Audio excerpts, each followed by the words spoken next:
Hey, what's up guys? This is Budget Yu-Gi-Oh! Back with another video, and today I'm not coming at you with a deck profile. I have something a little different.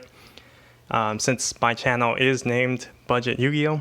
I kind of want to include some content to help you budget players spend your money more wisely.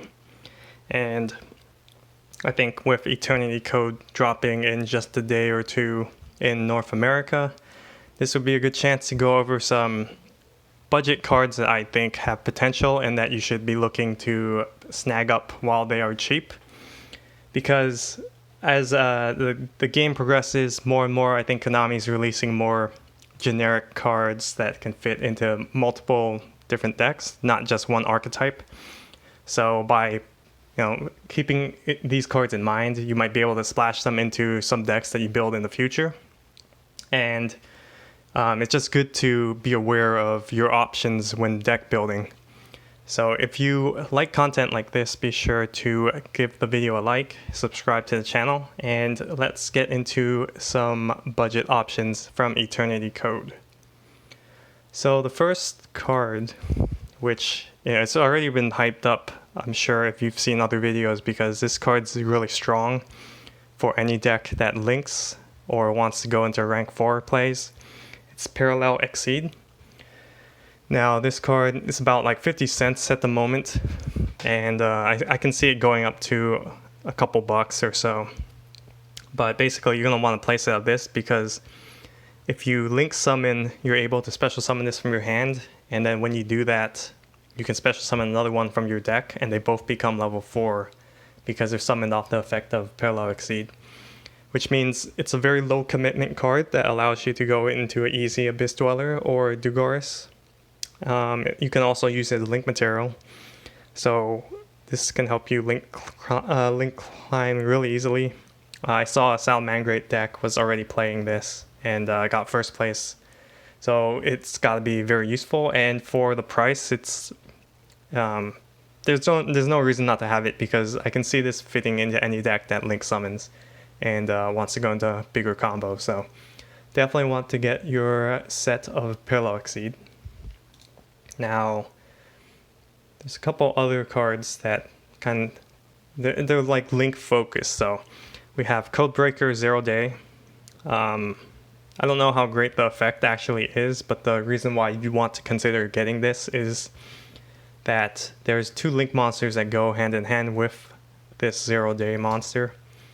One of them is a Link 2 Codebreaker Virus Swordsman. Just requires 2 effect monsters, so it's completely generic with no restrictions. It's 2300 attack, which means it's the highest attack Link 2 generic monster. Whereas it used to be, I think, Nightmare Phoenix and a different one, maybe. I don't remember what it was, but if you just want to summon a strong Link 2, this could be your new replacement. And it actually has a good effect if it's co-linked. You can special summon the Codebreaker 0 Day that I showed you earlier from hand, deck, or graveyard. So it cannot brick, because you can always have access to it unless it's banished. So that helps you get into a Link 3 instantly by just having this co-linked. If you have like maybe you're playing a Crusadia deck and you got a Magius, or if you just link something into Link Rebo and drop this underneath it, then it can summon that out, and then you can link into a Link 3. Yeah, they have these weird effects where if it's destroyed while in your possession, it gets to special summon, but I don't think that's going to be as relevant as the Link 3, which is Codebreaker Virus Berserker. Now this just needs 2+ monsters, including a Codebreaker monster, so it's clearly designed to be link climbed into. And this actually has a pretty good effect too, where if it's special summoned and co-linked, you can special summon up to 2 Codebreaker monsters from your hand or graveyard. Which means you're just going to link the 2 Codebreaker monsters, the Link 2, and then the effect monster into this, summon them back. And then you can, during your main phase, pop up to 3 spells and traps that your opponent controls. And then you can go into a Link 4, or you can make another Link 3. So that's actually pretty incredible what it can accomplish for such little investment, and I can see this engine being played in various decks that have a lot of link fodder and can co-link. So keep these in mind. They're all, I don't know, like 10 cents or something, all common. So highly recommend picking up your set of those. Another engine that you might want to consider is the Nemesis Engine. Now this can be abused with things like Destiny Hero Malicious, which is why Konami put it back to 2 on the most recent ban list. I can see why, because otherwise you'd be summoning Malicious 5 times in one turn. It's pretty ridiculous. But these basically work by targeting a banished monster, returning it to your deck, and then special summoning the Nemesis from your hand. So there's a level 2 fire one, it's a level 3 water, and then a level 3 wind. So I can see them being splashed into other decks that use things like Malicious or Banish early on in the combo to help you get a free extender from hand. And then Flag, I think, has the best effect because you can add another Nemesis from your deck to your hand. So that basically will give you 2 extenders for just having the Flag and something that you can return from the Banish to the deck. And then, let's see, the Nemesis Umbrella grabs from the graveyard, which is okay because it can give you another card back for next turn. But Flag is definitely the one that you'd be playing 3 of, and then Umbrella, maybe you play 2, maybe 1. Corridor, you'd also only probably play 1. I don't think the Nemesis deck can function on its own without more support, but for what it is right now, it's a nice splashable engine. And keep in mind, they're all super rares, but the pre-sale price is about like 25 cents each. Maybe the Flag is more expensive, but I picked these up while they were cheap, and you have the chance to do so. So they also have like boss monsters that go along with the archetype. They're Arch Nemesis. So Jatos, this one relies on different types, 3 different types that you can banish from the graveyard to summon this from your hand. Cannot be destroyed by card effects. You can declare 1 monster on the field and destroy all monsters on the field of that type. And then until the end of the next turn, neither player can special summon monsters of that type. So I can see this being good in decks that use multiple types. So like combo decks where maybe you're going second, you put this in, you clear your opponent's field or something, and then lock them out for next turn. I don't know, it's kind of a bit more situational because the deck will require a very specific composition to be able to summon this easily, reliably. But the effect is very powerful, and it's 3000 attack, it's level 11. Yeah, so it's kind of like a better tribe infecting virus because you don't even have to discard. So this could be a very interesting tech down the line, and in the right deck, I can see it being played as like a one of. And it's a dragon that's searchable off of Melody of Awakening Dragon. So if you're a Blue Eyes player, maybe keep that in mind. You might be able to use that to your advantage. Or if you just play dragons in general, this is like another nice alternative to just playing Chaos Dragon Legionnaire. Pre-sale price I think is about like $2 to $3 right now. Maybe pick up one just in case. It's possible that this drops in price because I don't see too many people picking up playsets of this. Okay, now there's another Arch Nemesis boss monster. This one is Arch Nemesis Protoss. This one is essentially the same thing except it deals with attributes instead of typing. I think this one, it has less attack and higher defense, so I don't think this one is as good as the other one. It's a worm, so I think it's less searchable than the dragon one. But this one, I think having different attributes might be more common than having different types. I'm not sure. It depends on the deck, but I would definitely consider this one too because this one's even cheaper. There's maybe like $1 to $2. I expect it to drop drastically, so consider picking up one of these. Now I'm going to get into some more niche cards that I think have potential for specific decks. So if you happen to play a deck that can use it, then it's definitely a card you want to consider. So something like this, Torpedo Takedown. It's a little specific towards water decks that exceed summon. So if you're thinking of building like a shark deck or a frog deck, this might be something you want to consider because it's actually very strong. So it requires having water XYZ monsters, but you can detach one material from a water exceed monster you control, inflict 400 damage for each card in your hand. That doesn't really matter too much, but you target, the exceed monster you target gains attack equal to the amount of damage you do. So most likely you're doing at least 800 to maybe 2,000, right? So that's actually not bad on its own.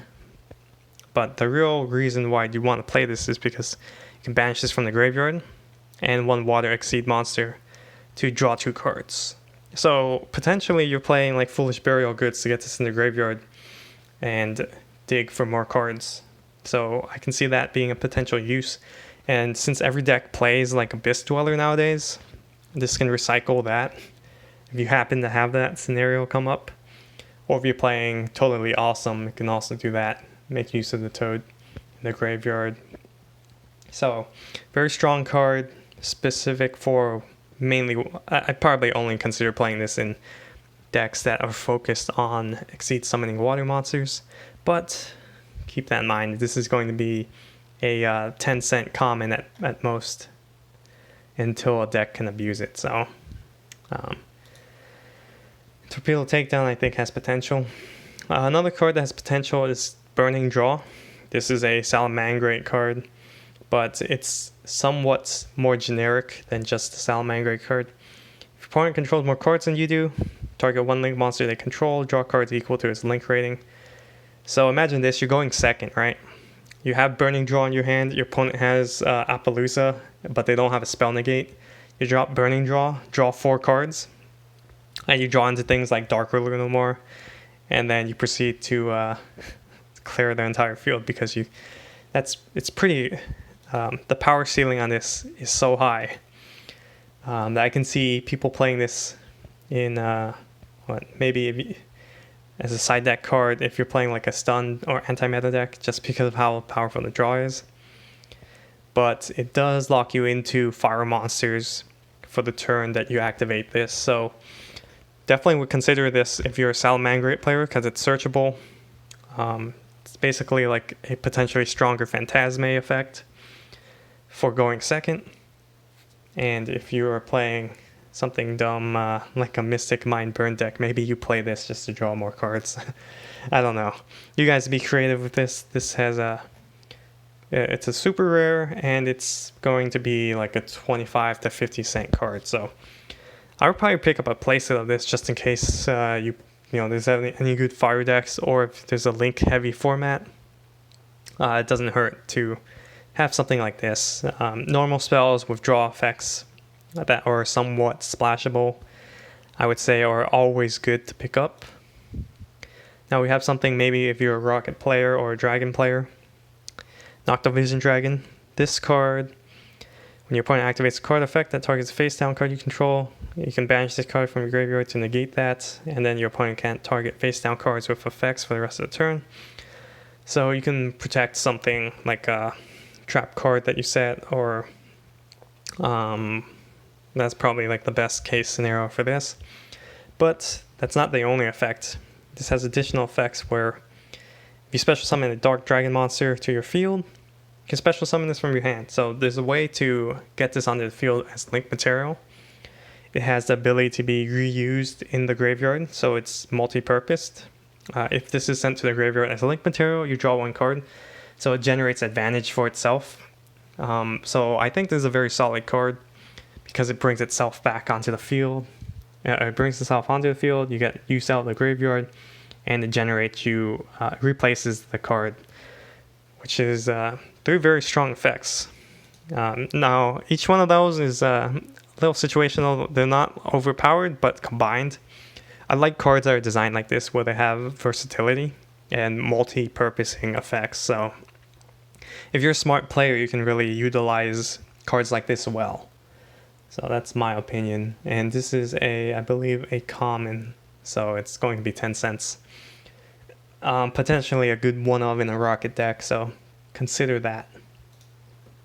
Now this card is a little bit more pricey than some of the others. I think if there's a good fusion deck, then this might skyrocket in price. It's called Fusion Deployment. Reveal a fusion monster in your extra deck, special summon it. No, you special summon one of the fusion materials whose names are listed on that card. So if you're playing like Dark Magician, this might be a good consideration. Gladiator Beast, I know have a couple names. Same thing with like Elemental Heroes.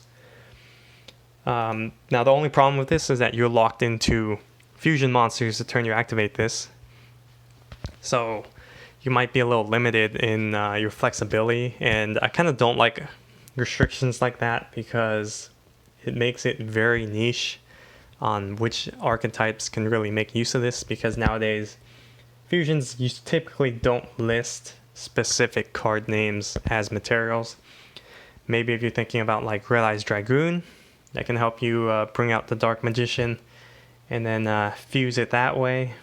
We'll have to see how much play this gets, but anything that lets you special summon from the deck, and if this is a normal spell that has no cost, I would say this is going to get broken someday.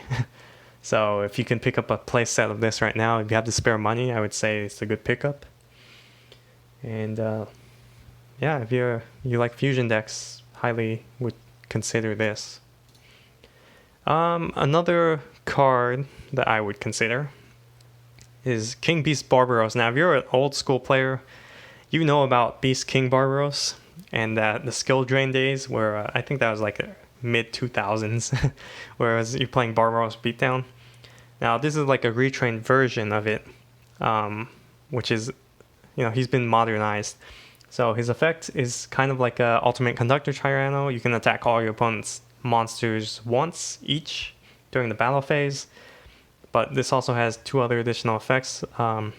So the way you can summon this easier is to tribute monsters whose level equal 8 or more. To special summon this from your hand. So potentially in a deck where you spam high level monsters, you might be able to play this card. Especially if you're playing like a Danger Grim Maju trade-in deck, where there's an additional level 8 target, which is always good to have. But it will allow you to special summon this really easily, and then use the second effect of this, which is to tribute. You can banish a Barbaros monster from your graveyard or face up on the field, including itself, to target 2 cards your opponent controls and destroy them. So that's pretty good, because it's you're not really going plus, but it gives you the flexibility to pop 2 cards on the field. So it's a very aggressive card. Works really well with Gizmek Orochi, because basically you get it for free. 3000 attack beat stick. And I think this card might see play sometime in a specific deck that's playing a lot of level 8 monsters. Or maybe if you're playing like a ritual deck with incantations, this gives you another boss monster. And I see this having potential. So it's going to be a common. It's like 5 to 10 cents. So I would say why not pick it up? Or if you get any packs, you'll probably get some copies of this. And the last card that I want to take a look at for today's video is Tryas Hierarchy. I don't know if that's the right way to pronounce it, but it's a level 9 light fairy. I'm always happy when I see light fairy monsters. They are the symbol of holiness. But this has a very interesting effect, and I appreciate the design that Konami put into this card, because it's potentially broken in a deck, maybe like Generators. You can abuse it. But during the main phase, if this is in your hand or graveyard, you contribute up to 3 fairy monsters to special summon this card. What I like about that is you can summon it from the hand or graveyard. So it's like a recurable resource that is not dead in the hand. And it gives you the option to tribute up to 3. And then you can apply the effects below depending on how many tribute monsters you tributed. 2+ means you destroy one card on your opponent controls, and then if you tribute 3, your opponent, or you draw 2 cards. The interesting thing is you can actually tribute 1 to summon this, just if you were playing like a combo deck or something, and you need it at level 9.